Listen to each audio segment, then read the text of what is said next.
Week 16 of the fantasy football season. And here's the top 12 defenses. DST units I'm ranking this week. Number 1, the San Francisco 49ers with a good matchup versus the Washington Commanders coming to town. So the Commanders, I know the offense has been better over the last few weeks here with Taylor Heineke in there, but I think he's good for a few turnovers. The running game really hasn't done much though in the last few games, especially last week versus the New York Giants. And this 49er defense at home is just pretty much lights out. And the last 4 out of 5 weeks here, they've had double-digit fantasy points is the 49ers. So right here, week 16, I think they have a good game versus Washington. Get a few sacks. Nick Bosa playing great football, getting to the quarterback. And I think double-digit once again will happen. Number 2, the Buffalo Bills. So the Bills here, good matchup with the Chicago Bears. Even though I know Justin Fields is a dynamic quarterback and he really gets things going and has great playmaking ability, but he's still a quarterback that turns the ball over a decent amount. And also he takes a lot of sacks as well, holding on to the football a little bit too much. This Bills defense, I know over the last few weeks the numbers really haven't been there, giving up a decent amount of point totals, but this week at Chicago, I think they can limit that offense.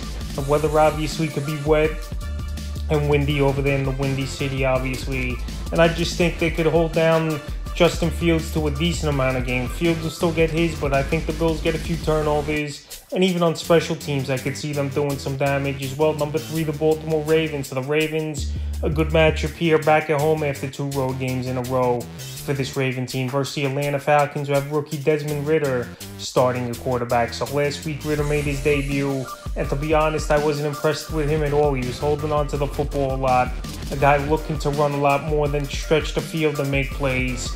And right here, that's not going to be a good thing, I think, for Ridder in this one. So I think the Ravens take advantage. Atlanta's offensive line not all that great. And pretty much it's been their running game or bust this season for the Falcon team to generate points with 2 pretty good backs, though, in Patterson and Tyler Algier. But this week, I think Baltimore clamps down the running game, and the game plan is for Ridder to try to beat them, and they'll take advantage. Number 4, the Tampa Bay Buccaneers. So the Bucs have a good matchup this week at the Arizona Cardinals. So the Cardinals here, we know they have offensive struggles, and Chase McCorsley is going to start in this one. So their 3rd-string quarterback they're down to. I know they got Hollywood Brown and DeAndre Hopkins, 2 great receivers at the position, but if you don't have a quarterback to get them the football, that's going to be trouble. So I think Tampa Bay in this one, they're going to get to them early and often. Definitely good for 2 or 3 interceptions in this ball game, I think Chase McCorsley is. And right here, the Bucs, they got to start winning if they want to seal the deal. And I know they're 6-8, but they are in first place in their division. And if they win the next couple games here, they'll seal the deal and win the division. So I got them at 4. Number 5, the Denver Broncos. So the Broncos, if it's one bright spot this season here, it's their defense, and it's a good matchup with the Los Angeles Rams.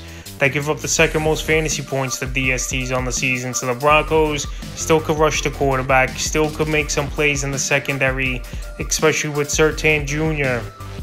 as one of the better corners already in the league. And Baker Mayfield, I don't think he's going to do much in this game. We saw on Monday Night Football the Green Bay Packer team harass him and get some big plays on him. So I think Denver in this one has a good game. And I got him at 5. Number 6, the Tennessee Titans. So the Titans, a good matchup versus the Houston Texans.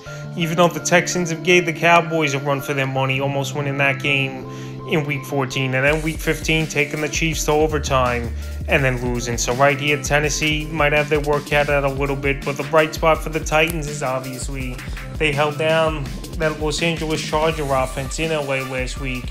It's only 17 points, so obviously this Houston offense not that good. Damian Pierce out for the season. Brandon Cooks, he's hurt. He hasn't done much anyway this season. And Davis Mills, he's just not that good of a quarterback. So this week I think they're safe. At number 6 is Tennessee. Number 7, the Cleveland Browns. So the Browns here, good matchup versus the New Orleans Saints. I know the Saint offense has a couple playmakers, Chris Olave, Juwan Johnson, Alvin Kamara. But the Browns at home, they've been playing pretty good defense. And last week they held the Ravens to 3 points. I know Lamar Jackson didn't play in that ball game, but I think this Brown defense could get Tandy Dalton a few times, get a few turnovers on them.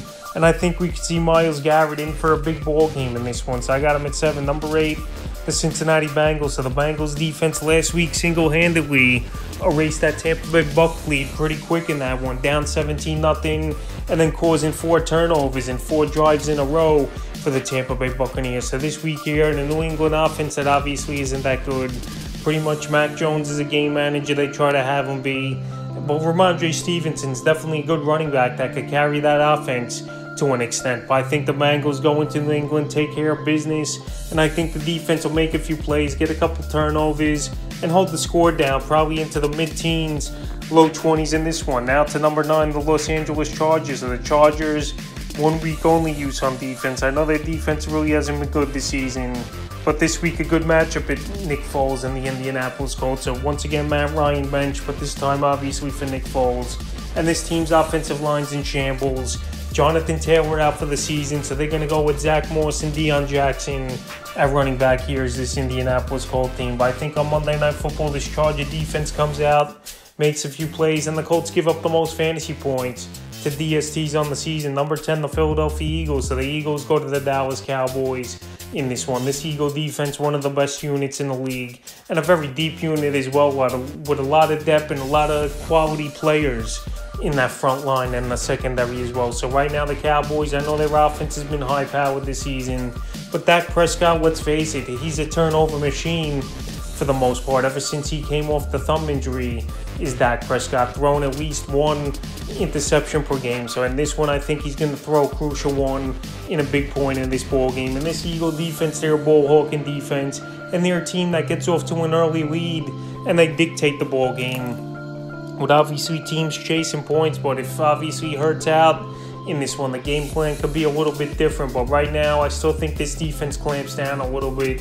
Like I said, I think Dak's good for 1 or 2 turnovers in this game, and I got him at 10. Number 11, the Los Angeles Rams. So we don't know if Wilson's going to start or Brett Rypien in this one, but this could be a struggle once again for this Denver Bronco offense. I know last week they beat the Arizona Cardinals, but for the most part, the offense was struggling in that ball game. So the Rams, I know Aaron Donald probably won't play in this one, but you still got Jalen Ramsey, you still got Bobby Wagner, 2 guys that take pride, and 2 guys who are at top of their position pretty much this season once again. Even though it's been a struggle for this Ram team, the defense at least goes out there and gives effort. So right now I think they could make some plays on Russell Wilson, and I think they'll definitely make plays on Rypien if Russell Wilson isn't starting. I know Latavius Murray has been pretty good at running back this season here since they got him, and Jerry Jeudy had the breakout game a few weeks ago. But I think the Rams in this one with the home game and the Denver offense struggling could be a decent unit this week, and I got him at 11. And the 12th and final defense I'm ranking the Dallas Cowboys. So the Cowboys defense last week,